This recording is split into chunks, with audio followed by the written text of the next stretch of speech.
whole lot dark. Okay, this is, yeah. Now we're talking. 𝒊𝒎𝒎𝒊𝒈𝒓𝒂𝒏𝒕𝒔. Hi, everybody. Happy Thursday.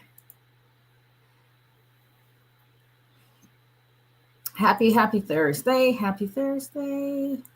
Estimated delivery for your shipping. Okay. FedEx line. Anyway. Hi, everybody.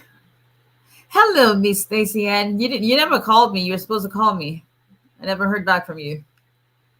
I hope you're doing well. Hi, everyone. Happy Thursday. This March is really marching. This is already March 6th. Like it was just March 1st, like yesterday. Hey, Miss Nilechi. Thank you for waiting patiently. I appreciate that. Thank you. Appreciate that. Hello, Miss Lydia. The fast man joined. Hi. Hello, Mr. Harris. How are you doing? Ajmal, welcome in.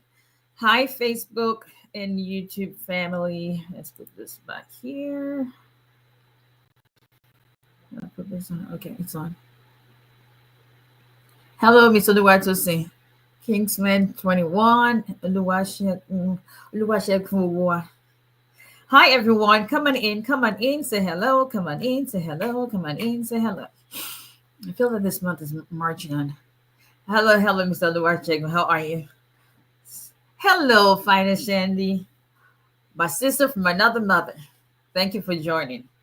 Salam alaikum to you as well. Salam alaikum to everybody. Thank you for joining in. Yes, I did get it. Thank you.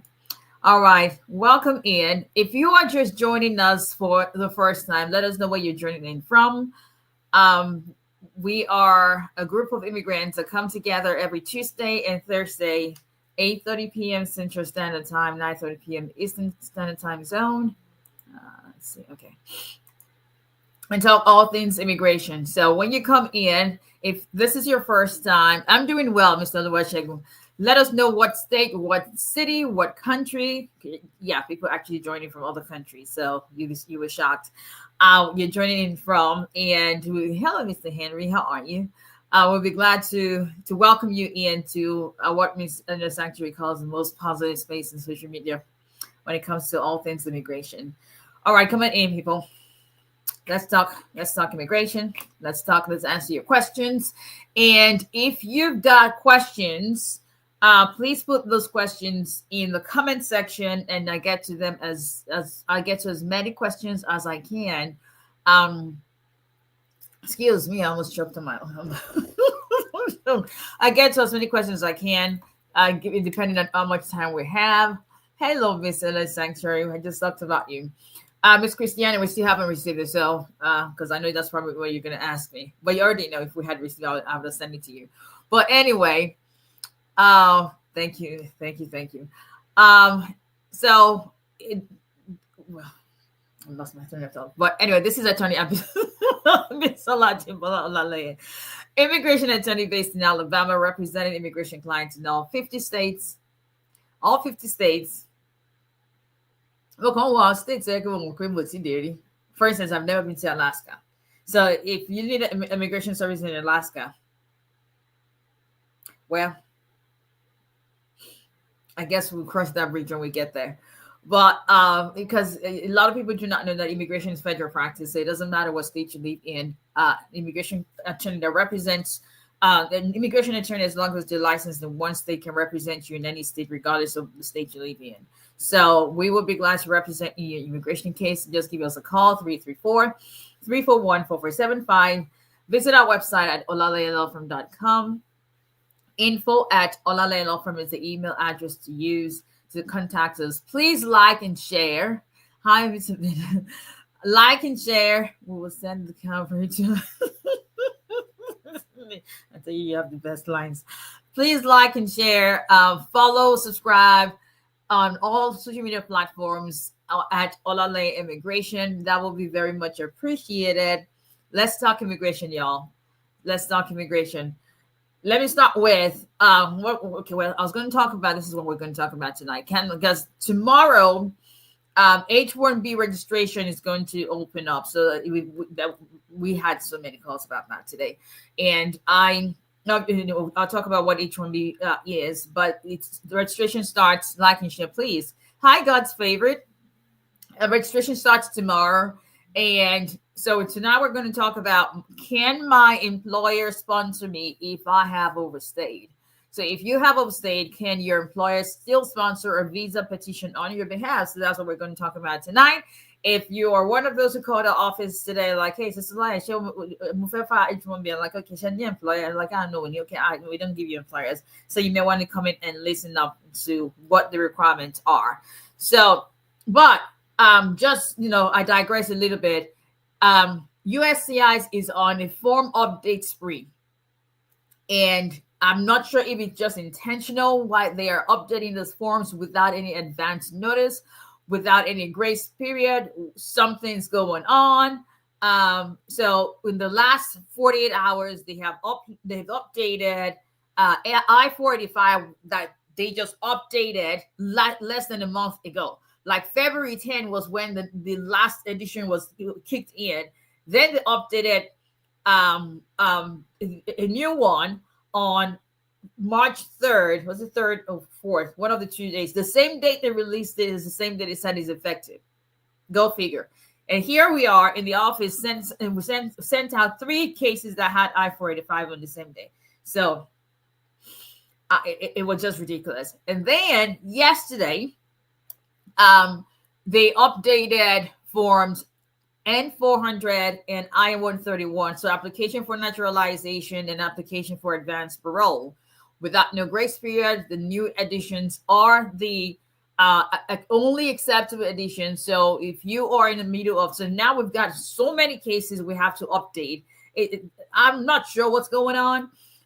So just so you guys know, because if you send in an older edition of this forms, they will not accept it. So that's, just an FYI. So I digress. All right, let's talk about what we're going to talk about tonight. Can my employer sponsor me if I have overstayed? Okay. It would depend. Now, so this is where I want to clarify. So H-1B visa petition registration period is going to open tomorrow, March 7, 2025 at noon Eastern Standard Time, and it's going to run through March 24th, 2025. What is the H-1B visa petition? The H-1B, this is the most important part you have to hear. You cannot self-petition for an H-1B visa. You cannot file it for yourself. It's not something you just apply for. H-1B visa has to be sponsored by a U.S. employer.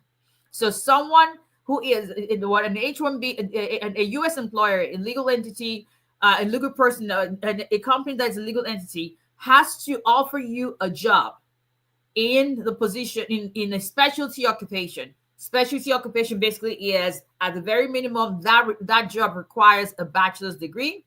You have the qualifications to do that job based, you've got at least a bachelor's degree and the skills for that job that makes it a specialty occupation. The most important part, like I said, is it's not something you apply for. So an H1 and a U.S. employer must have that position available in their company, offer it to you, and offer to sponsor you for that H-1B visa. So because we had so many calls that are like, okay, how can I apply? Where do I apply? No, you're not applying anywhere.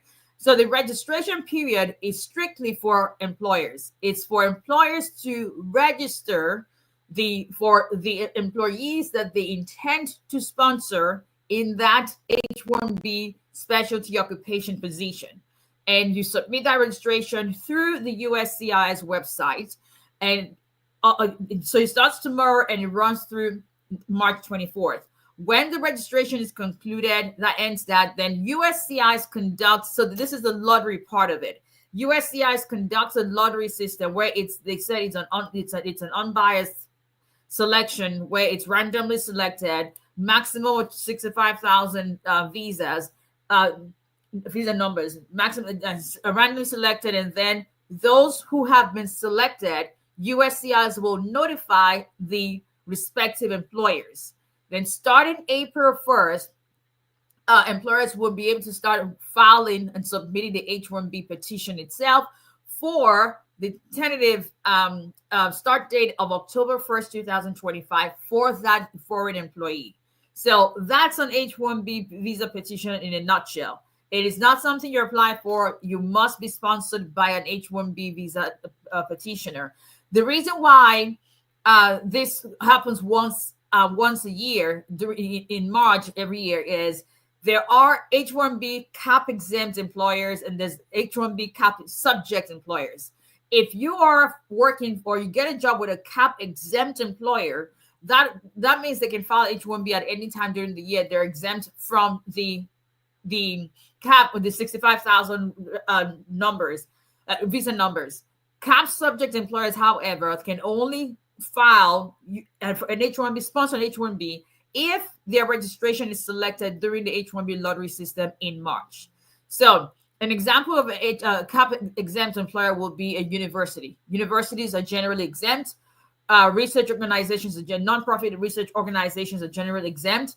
But most people fall within the cap subject. That's why it's a big deal, because there are so many, there are hundreds of thousands of registrations submitted, but it's only the limited number of visas available for employers. So that's the H-1B in a nutshell. So it's not something an immigrant can apply for on their own. You have to be sponsored by a U.S. employer based on you qualifying.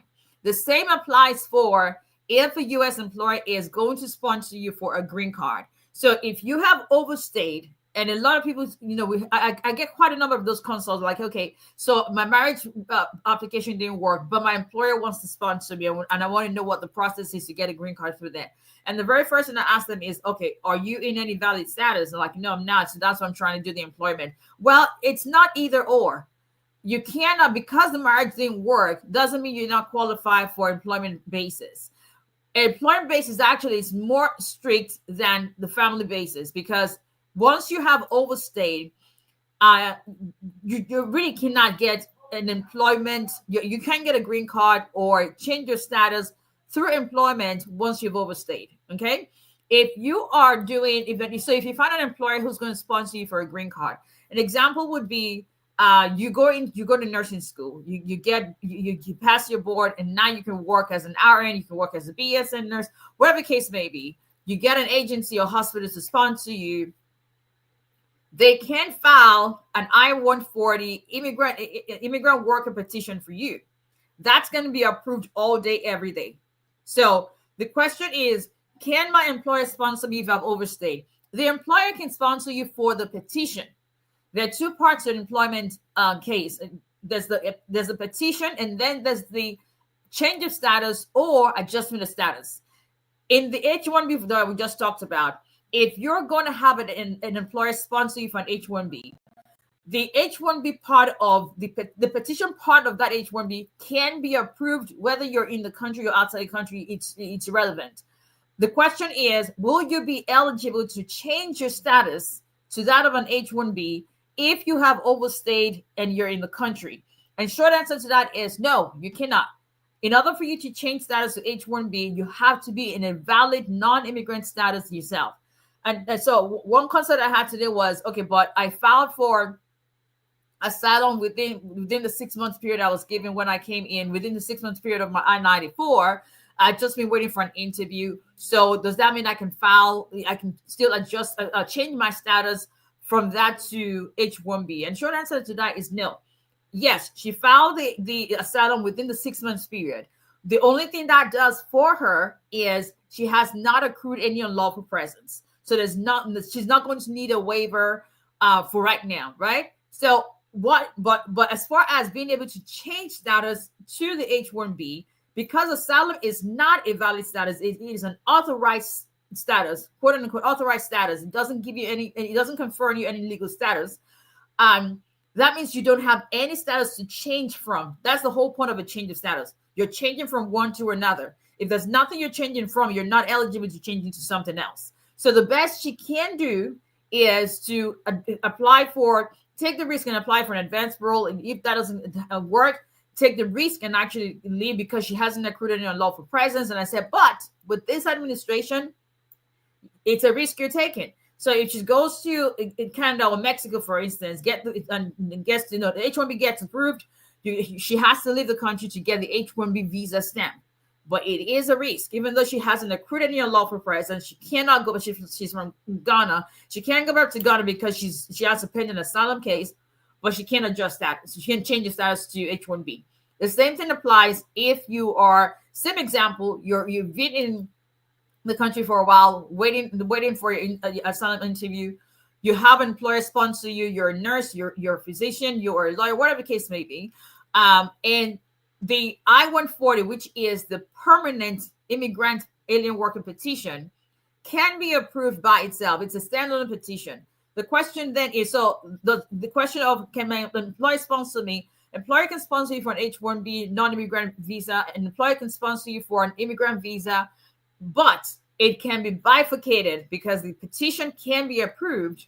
The question then is, are you eligible to adjust your status? Are you eligible to change your status without having to leave the country? If you have overstayed, no. Even if you've got a pending asylum case, you haven't had your interview, but pending asylum case is an authorized stay. It's not a legal status. So you will still not be able to apply to change the status or adjust status. The only exemption when it comes to employment route is if you have not overstayed for more than 180 days. So you come in, or you've been on an F1 visa. Let's use an example of that. Been on F1 visa, and while you're on there, your employer sponsors you, but somehow you're done with school or whatever the case may be. But you're done with school. You're no longer in F1 status, but you become eligible to apply for your green card, for instance, and this applies to just green card. You're eligible to apply to adjust status. And between the time you get out of F1 status and when you apply for your green card, it's less than 180 days. Then even though you're out of status, but because it's less than 180 days, you still will be able to apply for your green card under Section 245K. So which is the only exemption that applies to immigrant visa petition. So just to clarify, employers can sponsor you because all the employer is doing is the employer is filing the petition part of your application. That's all an employer is doing. The immigrant, the employee, is the one that has to now prove to USCIS that you are eligible for either a change of status or you are eligible for adjusting the status. If you have overstayed, and especially with an immigrant petition part of it, and if you've overstayed for more than 180 days, you're not eligible to apply for change and or adjustment while in the country. The question then is, what are the risks you're going to take if you have to leave the country, assuming you don't need to have a waiver of the unlawful presence. So I hope that clarifies things some, because for whatever reason we probably had an uptick in that because the registration starts tomorrow. But the fact that it's registration starting tomorrow, it's not a lottery system that people can just apply for. The lottery part of it is just that USCIS is going to make a selection, but everyone is going to submit, just like DB lottery. You submit your registration, make a selection, and they tell you if your registration was selected. So the same concept. It's just that rather than an employee or rather than an applicant submitting for themselves, in H-1B, the employer is the one submitting their registration on behalf of the potential employee and then just waiting to see if they get selected. That's it, people. That's it. That's all she wrote. So I hope that helps to clarify things for, people who are looking to have or interested in the H-1B. Okay. So questions. General information, general responses to your questions, nothing specific to anyone's case. So I need to learn I lost of me H1 before I because I was stuck on here at all. You didn't this because I guarantee somebody's gonna say that like, okay, yes, I'll live H1B, no. Because I was stuck on here, but that's what. March 7. Yes, tomorrow. Tomorrow is March 7, right?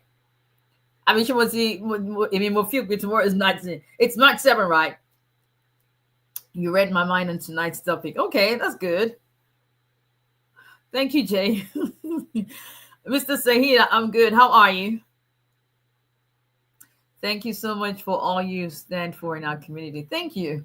Y'all want to be mushy tonight. Don't be mushy tonight. But I needed to hear that tonight because there's a whole lot going on. Like I said, I'm dealing with some stuff in my personal life, but oh well, no. So I needed to hear that tonight. So I appreciate that. But anyway, all right, let's go to, I think I did TikTok first and last, so let's go to Instagram. Let's go to Instagram. I had a consultant who was like, okay, the way you explain things is just so like, I was like, okay, do you have any more questions? He goes, I don't, because you answered everything. Every time I have on my, he goes, so I was like, I love to teach because, I mean, I don't know if I'm sure I've said it. I used to be an adjunct professor. I've done a whole lot of stuff. I'm not called one job. I'm telling you, when you come to America, you do everything. I used to be an adjunct professor. I was an adjunct professor of business law for 16, 17, 18, 19, 20, 5 years. I went to law school, so I don't have to count. So yeah, I use my fingers. But it just got so, I think, yeah, COVID was when I was like, no. But so I really enjoy, I love analysis. Maybe that's just because I am like, when I get excited, I love all kind of cases, but I get more excited on cases on RFEs and NOIDs and appeals. Call me crazy. I'm not hoping that you have RFEs and NOIDs, but the reason I get excited about taking on those cases because, of course I have staff. I have my staff that they do, they do the completion of forms, and I just get to review them. But when it comes to RFEs, NOIDs, and appeals, I do my briefs myself. I love writing. I really enjoy. Like I write the way I talk. Because sometimes I'm reading my briefs, I'm like, auntie, and I remember I sent out a case. I think it was last week. 1 week of your approved case here. And the cover page of the case was there are so many errors. There's so many errors contained in this request for evidence that obviously has been mixed up with somebody else's case. I'm demanding a supervisor's review because I would not want this case to be reassigned to the inexperienced officer that adjudicated it initially. Because I was like, okay, because you could tell I was reading somebody else's case. Like you're sending me an RFE for something that has nothing to do with the case we filed. So that just ticked me off. So that was my cover page. It was not even because it was a premium processing case, not even 1 week after they approved it. Because I'm sure they were like,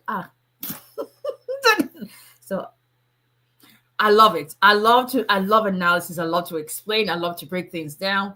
That's we all have a strength. That's just I enjoy it. Maybe because I love to argue. I don't know. I just love briefs.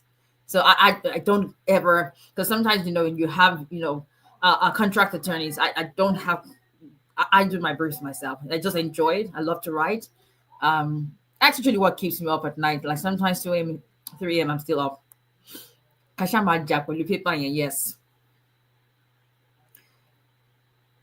Jack, will you paper? Yeah. Listen, God gave us different talents. What can I say? Okay, let's see.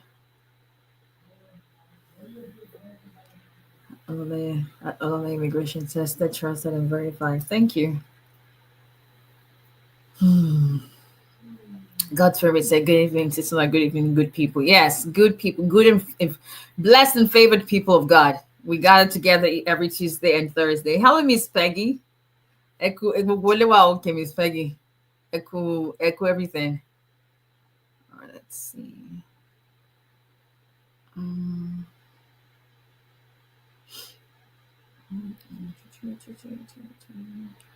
H1B self. There's no H1B self petition or Tony because people like, you can't self. It'd be nice if you could, but no, because if you have a permanent option, why not have a temporary? But it is what it is. Well, I just she has professors. No, that's back in the day. That was back in the day. Well, for God will grant you difference in science. Amen. Amen. Thank you. I appreciate that. I really do appreciate that. Okay, let's see. Bring your questions in. Emani, just now I'm here. We have plenty. We still have plenty of time. So put the questions in the comment section. Not in the question box or whatever it is. Let's see.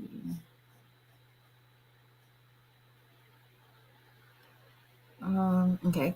I have my marriage green card pending. What happens if I apply for VA? What happens to what? I sent in RFP for medical last May.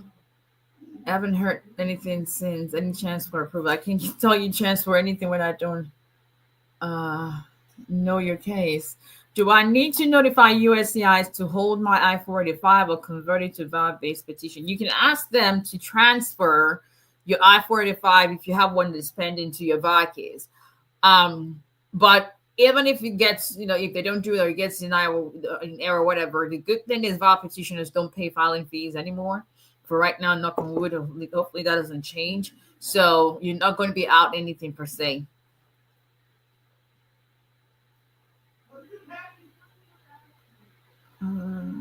How money need to make to sponsor? You mean how much money you need to make? If you go to USCIS.gov, actually it does go on Google and put in I-864P. It will tell you how much you need to make for 3 people, a household of 3.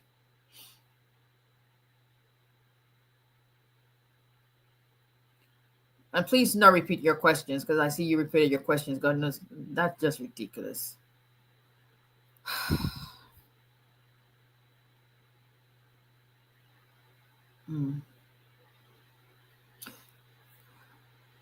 My daughter got her green card last year, June. How soon can she petition for me when she becomes a citizen? That's my kid right there. Can I apply? Whose kid is on? Anyone's kid on spring break? Like I went to Berry spring break from today. Spring break starts today. Like I picked him up from school, and the whole of next week that's my buddy. Pray for me. Pray for me, y'all. Yep. So if you hear him, it's on PS4, PS5, whatever PS, don't he? Maybe not morale, but whatever it is. So anyone else's kid on? Can I apply for a work permit when my OPT expires while waiting for my green card from my employer?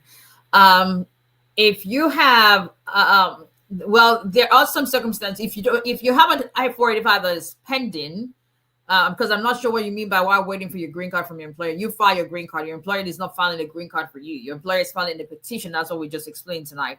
So if you have a 485, then obviously you can file a work permit. But if you don't have a 485 pending yet, like you've got an approved I-140, you fall within those categories of people who can apply for compelling circumstance EAD, then you can, with the understanding, however, that you're not exempt from still maintaining the valid status.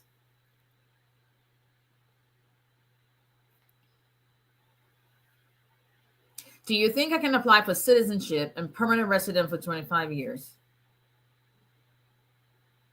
You want to apply for citizenship and permanent resident for 20?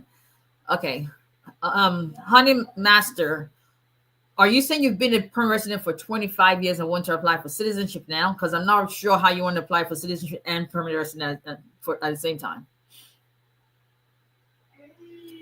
Lord Jesus, let me text. Let me see. I can text this kid from my computer. Y'all give me 1 second. Keep it down. Keep it down. I ain't playing with you, kid. And the thing is, anyone's kid have those PS4s where they PS5, PS whatever video game, and then they put their headphones on, so they ain't even hearing anything you're saying, right? Can't, because they have headphones, so just screaming.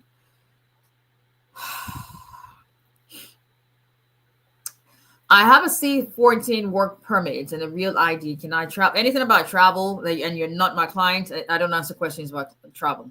So direct that question to your attorney.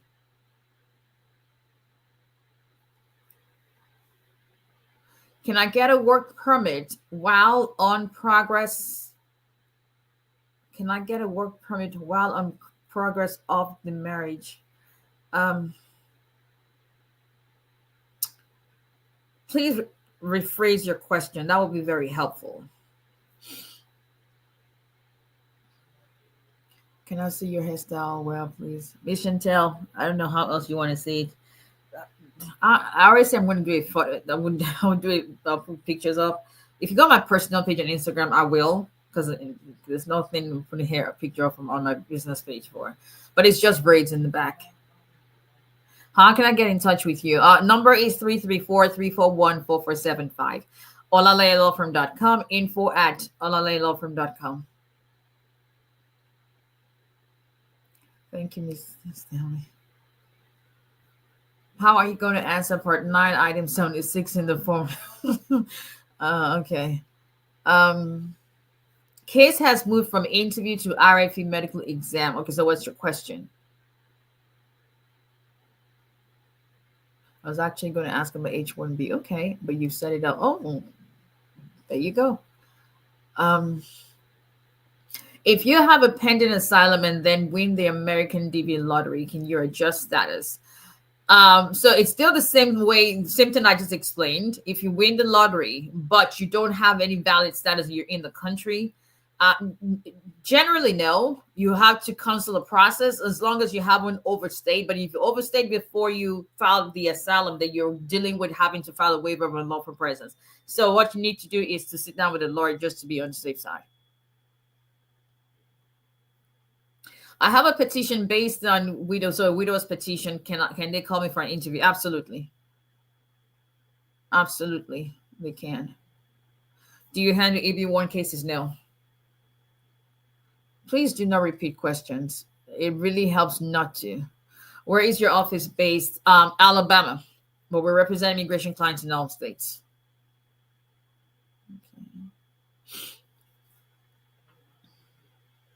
My valid lawyer failed to add my kids on my application, which has been pending for 2.5 years. Okay, so what's your question?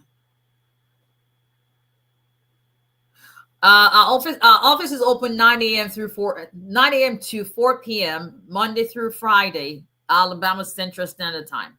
So Central Standard Time zone is the same as Texas, Chicago, Louisiana. But if you live in Maryland, New York, then you're going to be an hour ahead of us.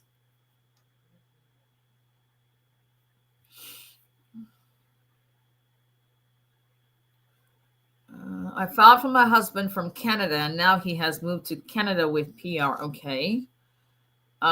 His case file still open in the U.S. How can I close the file? Just send him a letter that you want to withdraw the petition if you were the petitioner in that case.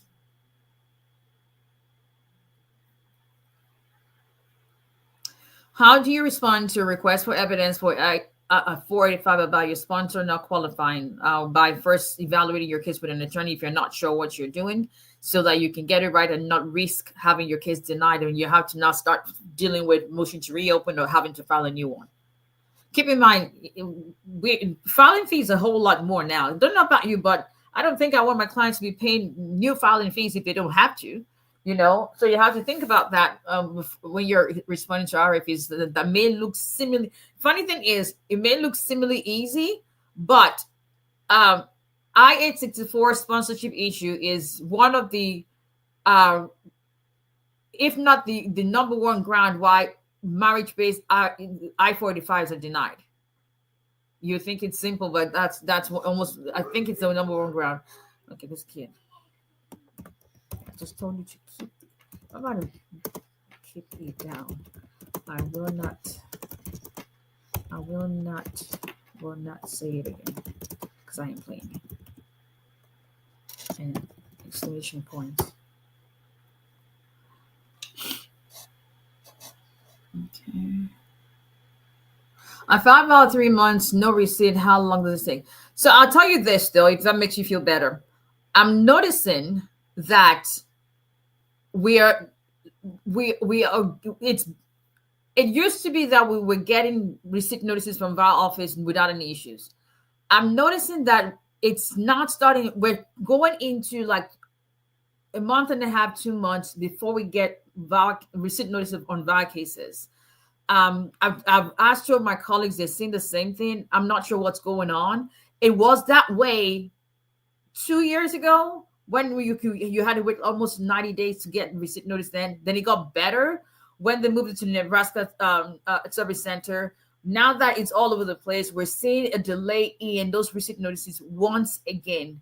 So I'm not sure if it's taking 3 months. I haven't had anyone that's taking 3 months, but I can tell you what we're seeing that because I still had the clients ask me. We filed a case in middle of January, and they sent us an email yesterday like, hey, I was like, come think of, we haven't received.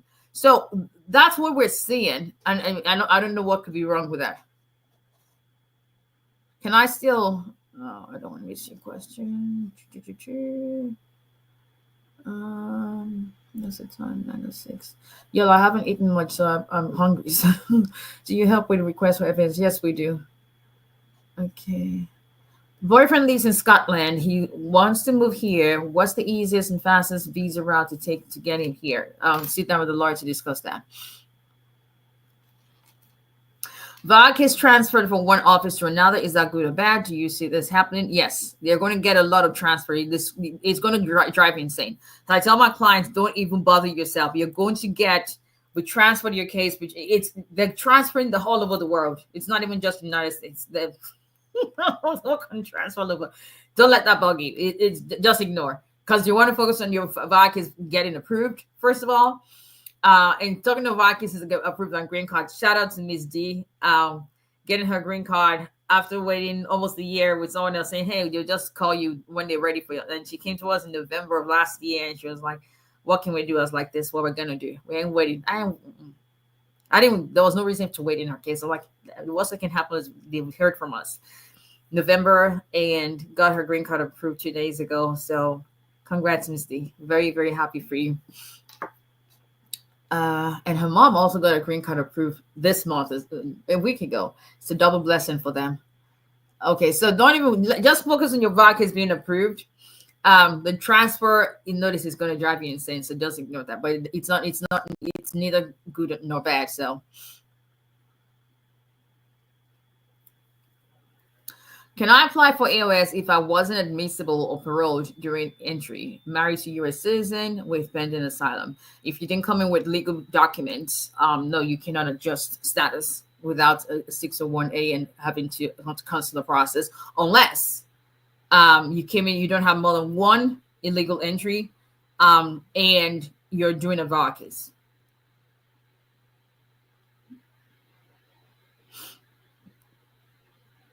Will they renew my green card with felonies? You have to sit down with a lawyer to evaluate your case. Okay. Alrighty. Let's see what you got on your Facebook.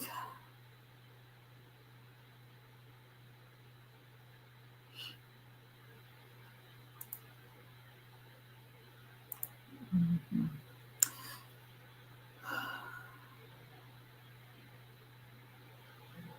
Didn't the new H-1B regulation state that you can file for yourself 161% of the time you're doing specialty occupation? When this regulation is published in the, if you can put that out if you want. H-1B is going to be filed by the employer. So if you have that, you can put it on your page for people to see that. Modernizing H-1B requirements, that has nothing to do with changing the requirements of who's going to file. It doesn't. The modernizing has nothing. And this is the problem with people and I'm hoping you're just trying to understand it. But just to be clear, modernizing it doesn't have anything to do with who is eligible to file, who is the petitioner. The regulations is not changing. The regulations are not changing the petitioning party. That remains the employer. You cannot self-petition for an H-1B.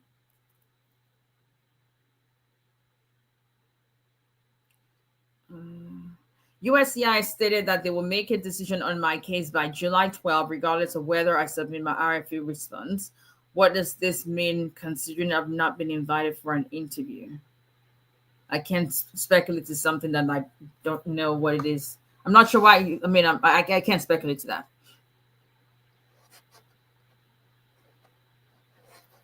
Um, I'm not sure how to pronounce your name because I think it's in Arabic, but the person asking the question, case has moved from interview to RF medical exam. What next? It's not going to be answered because you repeated your question at least 7 times.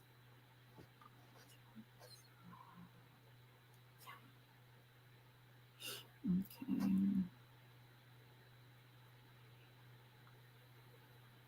Professor Sisimoye. um, Amen. Amen. Thank you. I thought I just saw you on YouTube. Okay. Okay. Um, I have a friend whose dad filed for him in 1993, but passed away. Sorry to hear before the case was decided. Can he reopen the case? He has some documents relating to this application. He would have had to do a reinstatement. This is not a yes or no. That's something you do like a FOIA request for to find out what's going on. Is there a substitute? I mean, is it in the country? And since it's in 1993, he may qualify. He may benefit from a 245I. So if he's never met with a lawyer, he needs to do that first of all. This is I already said this forum is just a very straightforward kind of response. But those are cases where, first of all, I ain't touching that until we do a FOIA request of the record. So, is there someone who has, who is the father created an estate where someone can sign on their behalf? There's just so many questions to be asked.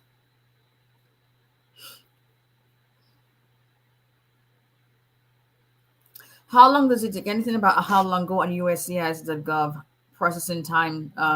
USCIS.gov / processing times. What are the chances? If your prima facie was extended? What are the chances of what?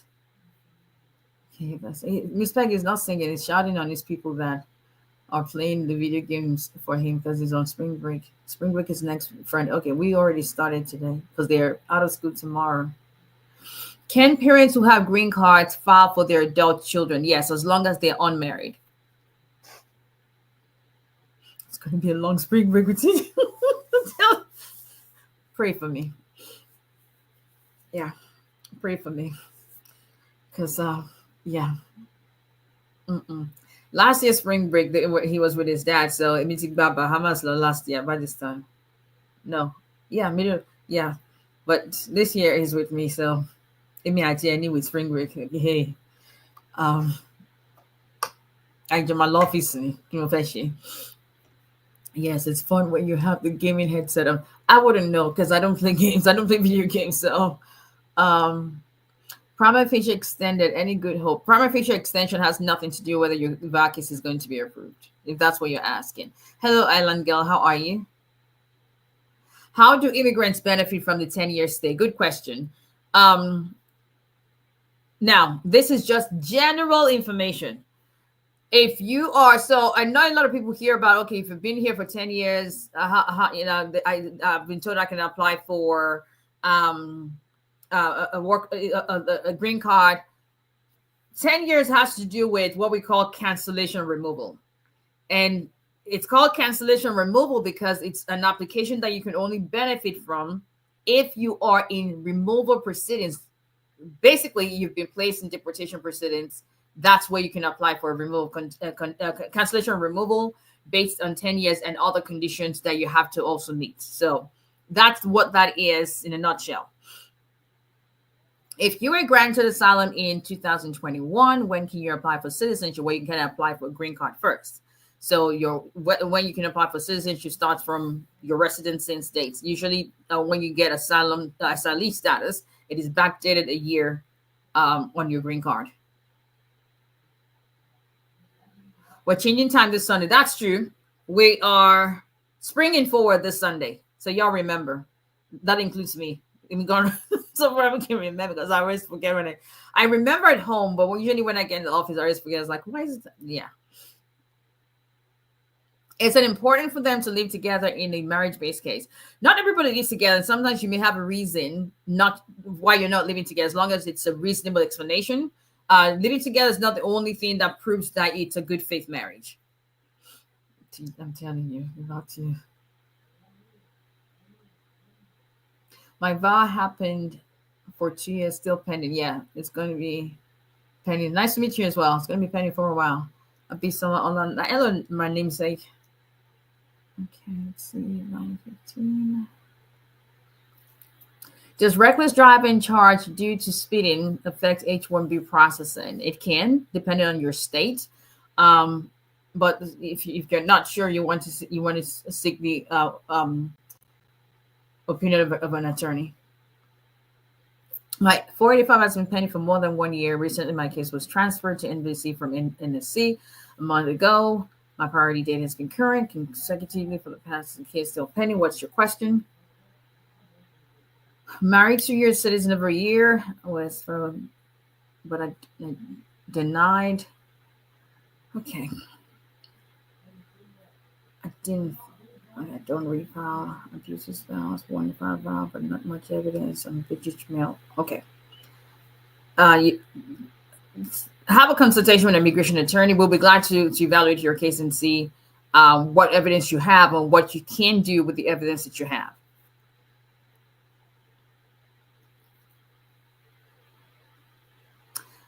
Okay, just answer that question. I want to book a personal consultation. Can that be done after work hours?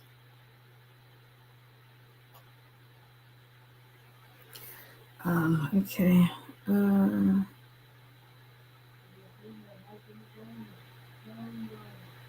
VA approved an interview in 2 weeks, but yesterday status changed to RFE sent. What can it be? I don't know. I wish I could predict the future. It would be great, but I can't. That's God's doing.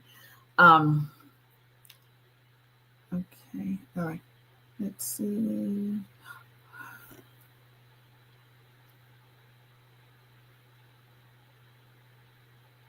Would my N400 be denied because my dad was a citizen before I turned 18, but I don't qualify for N600? If you don't qualify for N600, why would you not qualify? I mean, I can say, but if there would you would have to do the analysis of why you don't qualify for an N600, because if your dad was a citizen before you turned 18, unless you were not a green card holder. So the fact that your dad was a citizen before you turned 18 doesn't mean that you acquire citizenship if you're not a green card holder, first of all, and living with him. Sissy lawyer, please talk about H-1B visa. That's exactly what we just talked about tonight. Can I file a marriage-based petition if I came through the border? Your spouse can file an I-130 for you, but if you didn't come in legally, you're not eligible to adjust status. Okay, let's see. Is USCIS waiving I-751 interviews? Knock on wood, y'all don't jinx it, but knock on wood again. Trying to think. My abuse-based cases for 751. Knock on wood again. We've not had interviews. The last time I had an interview in an abuse-based I-751 was probably 2023. No, I take that back. We had one last year. So 2023, one last year.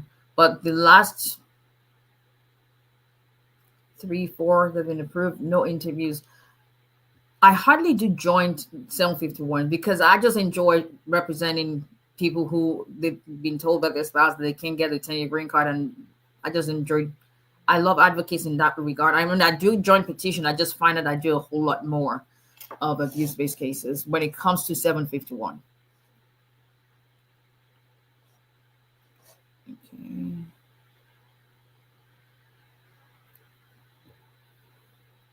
At this point, can someone waiting for I-130 application with advanced for travel ask your lawyer knows about your case? Anything about, is it safe to travel on refugee travel document? I had a client and her daughter who had refugee documents approved yesterday. I've told her what I feel about her case because I know about her case and I know about her history, but I don't know anything about your case. So ask your lawyer. Is someone with B1B2 visa married to Is someone with B1B2 visa married to someone with citizenship? Okay. Can you rephrase your question? That would be very helpful.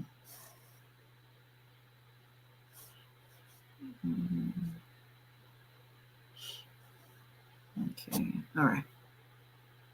Can I file for my nephew that's 15 years old, and how long will it take? There's no category for nephew unless you're adopting the child. Hey, Miss Sabina, how are you? That's okay. You still made it. That's what matters. Okay, can I file for my nephew that's 15? And you, okay, I ain't mad at you if you're on two platforms. All right, but yeah, okay.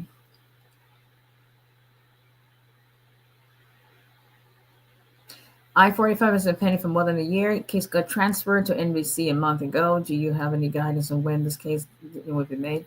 Case has been pending and PD current. I cannot speculate to that. No. How can someone with B1, B2 living in the unit get a permanent state? You're going to have to schedule a consultation and discuss your options based on your what you're eligible for. If you're living with B1, B2, it depends on, are you still in status? Did you extend your stay? What you qualify for? Can you self-petition an employment case? Are you getting married soon? There's just quite a number of questions that need to be answered. Okay. All right, people. I think we got. I sent in RFP for Med last May. I've not heard anything since. Any chance for approval? Y'all gonna ask me questions about things that I don't know anything about your case. I mean, chance of approval has nothing to do with it. It's simple medical. That's medical, but the chance of approval is what's in your case. What happened in your interview? Are there red flags in your marriage-based case? I mean, there's a whole lot of questions to be answered. It's not a yes or no thing. Do officers at the airport have the right to take your green card from you and deport you immediately if it was granted from an asylum case coming back from your country of birth if you stay for 3 weeks? No one at the airport has a right to take your green card from you. And if anybody tells you that, tell them that you want to see your lawyer or you want to see the judge. That's just what the law is. Now, obviously, this administration is different. I'm not sure they understand what law means, but I just always say that just make sure that your attorney knows that you're traveling. That's just and having a green card, you probably the representation is over. But I wouldn't worry about. I think we talked about this about 2 weeks ago. Those who have green cards that are being stopped or questioned or placed in secondary inspection are two categories mainly. Those with 10-year green cards, but they actually had orders of removal.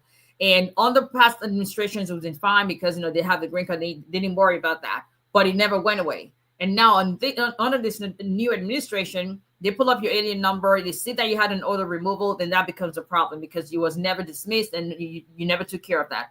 Or people who have pending I-751s, and while they're out of the country, they traveled. I just remembered something. Someone was supposed to send a contract to. Okay. We're out of the country, and while out of the country, they get denied, or they got denied before they left the country, and because if you file an appeal of I-290B or you're in court, you still can't get the I-551 stamp. And some people travel on that, even though they're in immigration court, even though there's just an appeal that's pending with a denied 751. Those are the two categories of people with green cards that we're seeing that are being placed in secondary inspection or being placed in removal proceedings. If you don't fall within those categories, there's no reason why anybody at the airport should stop you or take your green card for any reason. I know it should be like Africans or Caribbeans. Now, who's taking something from you that you're going to shout? Come on, people. But anyway, all right. I think that's about all we can do. But thank you always for joining. So if you have an employer who's sponsoring you or intending to sponsor you, you're eligible to adjust your status. H-1B it's not something you apply for. It is something that an employer has to sponsor you. They have to file the H-1B petition on your behalf as long as you are eligible. And also another thing is the registration fee, well, that's for the employer. Registration fee, it used to be $10, but it's now $200 and something. Yes, that's USCIS. All right, people. Thank you each and every Tuesday and Thursday for joining. I really do appreciate that. Thank you for sharing your testimonies, and looking forward to many, many more testimonies this month and beyond. because God is still in the business of miracles and He's still in business of breakthroughs. Don't let anyone make you feel less than God has called you to be. And I said that for myself as well. But regardless of what's going on in its administration, we have to remind ourselves each and every time that there's no policy, there's no executive order that they want to bring about that's going to change what God has already destined and appointed for you. So just live in your faith, live in faith, live in that space that God has created. And fear and faith they cannot coexist. One has to give to the other. And by God, let it be that fear would always bow to faith. I'll see you guys next week. Am I still? Yeah, Tuesday. If TJ hasn't run me crazy. And don't forget to spring forward on Sunday. Bye, everybody.